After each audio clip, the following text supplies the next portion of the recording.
وَذَكِّرْ فَإِنَّ الذِّكْرَىٰ تَنفَعُ الْمُؤْمِنِينَ.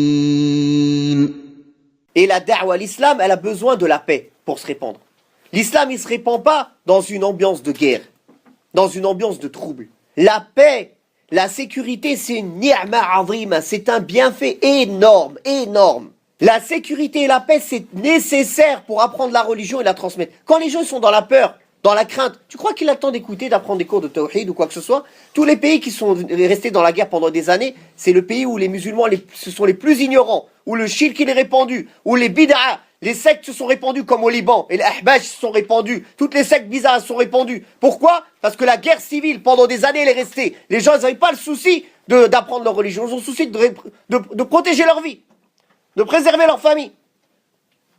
Donc la paix et la sécurité, c'est une ambiance nécessaire pour transmettre l'islam.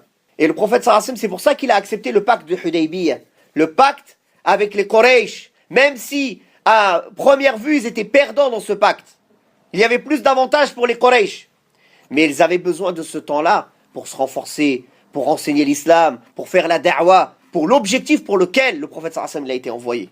Donc, barakallahu fikum, tous les gens là, les jama'at takfir, les jama'at thawriyin, qui vivent que dans les fitan, ils connaissent pas, ils sont jamais actifs quand tout va bien, ils sont actifs que quand il y a des problèmes. Le sunnah, ils sont actifs dans tous les moments. Les gens de fitan et des bid'a, ils sont actifs que dans les moments des fitan. Ils font sans fitna, ils vivent pas. Il faut une fitna, il faut faire vivre un trouble pour vivre, sinon ils n'existent pas. Comment veulent-ils que la communauté elle avance? Eux, ils veulent qu'il tout le temps soit dans le trouble. Regardez les troubles qu'il y a dans les pays musulmans. Ça a servi à quoi, barakallahu fikum? Jusqu'à maintenant, en Syrie, il y a des milliers, des dizaines de milliers de gens qui meurent. On ne renie pas que Bachar, c'est un kafir. Et on veut sa mort. Mais est-ce qu'ils avaient la capacité de le sortir de sa place? Non, ils se sont fait pousser par le soi-disant printemps arabe. Hein? C'est pas un printemps, c'est l'hiver glacial. Ils les ont poussés. Allez, allez-y, on est avec vous, bismillah. Et à la fin, ils sont restés tout seuls. Et tous les Rafidah d'Iran et de Hizballah, Hizb al-Shaytan du Liban, et les Rafidah de Syrie, et les Rafidah d'Irak, ils s'entraident tous. Pourquoi? Massacrer le maximum de Ahl-Sunnah. Et les Occidentaux, ils regardent, parce que ça les arrange aussi. Donc, on est tous tombés dans le piège. Il faut, barakallahu fikum, étudier la vie du prophète sallallahu alayhi wa sallam. Étudier, regardez comment le prophète sallallahu alayhi wa sallam a agi. La paix, le pacte, même avec ton pire ennemi, la paix c'est utile. Même avec ton pire ennemi. Quand tu n'es pas capable de le combattre, il faut la paix. Tu n'as pas d'autre solution. Tu n'as pas d'autre solution que chercher la paix. Il y a des gens aujourd'hui qui critiquent par exemple certains États musulmans qui ont fait la paix avec Israël ou avec les pays occidentaux. Il a un autre choix. Il a le choix, il est capable, ils sont capables de les combattre. Non. Alors, barakallahu fik. Le prophète sallallahu alayhi wa sallam, il a fait la paix avec Quraysh. Pourquoi elle a fait la paix avec Quraysh? Pour pouvoir être tranquille, faire ça, pratiquer leur religion, se renforcer, avancer. Donc nous, on a besoin de ce temps pour se réformer, pour se corriger, pour que la Ummah, elle revienne à Din, elle s'attache à Din, pour que alhamdulillah, que nos sociétés, elles changent. Et si la société, elle change, le pays change. Et la communauté, elle devient forte. Mais ça demande du temps et ça demande du travail, barakallahu fikum. Barakallahu fikum, comprenez bien la vie du prophète sallallahu alayhi wa sallam. Arrêtez de comprendre l'islam avec vos sentiments, avec vos passions.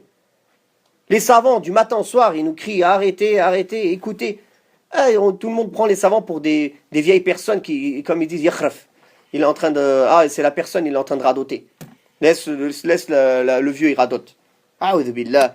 Certains même, soi-disant prédicateurs, ils disent ça. Oui, mais ceux-là, ils connaissent que les fatwas dans la prière, dans tout ce qui concerne les femmes, les règles, les menstrues, les ulama al-hayd wa nifas, comme ils disent, a'udhu billah. Ils disent, nous, on connaît mieux le waqi', on connaît mieux la vie présente, ce qui se passe.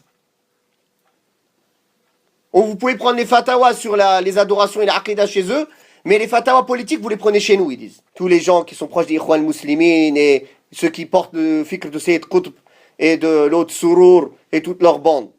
Comme Salman al-Aouda qui dernièrement, il a envoyé une lettre à l'Arabie, il est en train de pousser toute la société saoudienne à se révolter, ce shaitan.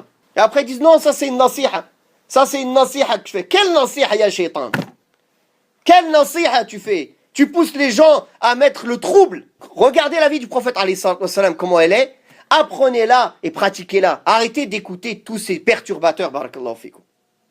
Attachez-vous aux savants de la sunna, qui sont là pour nous montrer comment le prophète sallallahu alayhi wa sallam, avec des preuves du Coran, de la sunna, de la compréhension des salafs, il n'y a rien qui suit les passions, il n'y a rien qui suit, barakallahu fikum, les savants, vous croyez que leur intérêt c'est de protéger le roi ou tel? Ils n'en ont rien à faire du roi, c'est pour protéger la Ummah qu'ils disent ça, barakallahu fikum. Ils cherchent le bien de la communauté. Qu'est-ce qu'ils ont à gagner, les savants, à 70 ans? Il a quoi à gagner du roi après 70 ans ou 75 ans? Ça y est, la mort elle est proche pour lui, il n'a rien à gagner, barakallahu fikum. C'est les petits jeunes là, qui ont des choses à gagner matériellement. Ils ont encore du tama', ils espèrent des places, ils espèrent des choses. Mais les personnes âgées, les grands shuyukh, nos grands ulama, ils ont quoi à gagner de cette vie-là, à part nous conseiller le bien? Ceux qui sont connus depuis des dizaines d'années d'être dans la sunna, c'est aujourd'hui à 75 ans, à 70 ans, il va changer? Non. Il y a beaucoup de choses à dire. Tout ça, c'est lié à idha ja'a nasrullahi wal fath. Tout le monde veut le nasr, tout le monde veut la victoire. Il y a un chemin pour atteindre le nasr, la victoire et le secours d'Allah subhanahu wa ta'ala. C'est le chemin du prophète alayhi salatu wassalam. Celui qui sort de ce chemin-là et qui veut instaurer un autre chemin que le chemin du prophète sallallahu alayhi wa sallam pour atteindre cela, alors il a innové dans notre religion. Barakallahu fikum. وقل رب زدني علما